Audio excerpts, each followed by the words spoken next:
adalah cita-cita kaum akademisi yang mungkin nanti akan menambah bagaimana output dari sisi politik sendiri akan berkiprah di tengah-tengah masyarakat.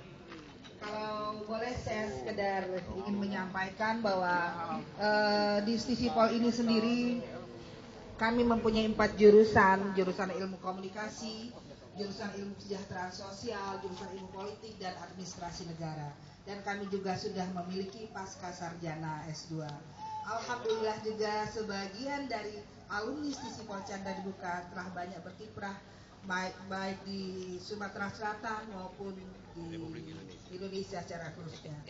Dan untuk ilmu komunikasi tidak dapat kami bohongi lagi bahwa sebagian staf-staf Bapak Wagub adalah alumni dari Sisi Pol Chandra Dibuka, khususnya di bidang humas dan juga pertelevisian.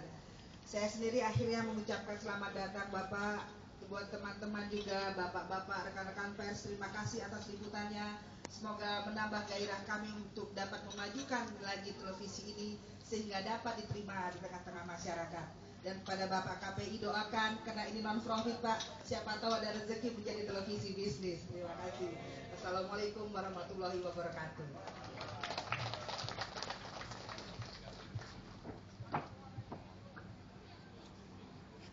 Bapak Ibu yang terhormat.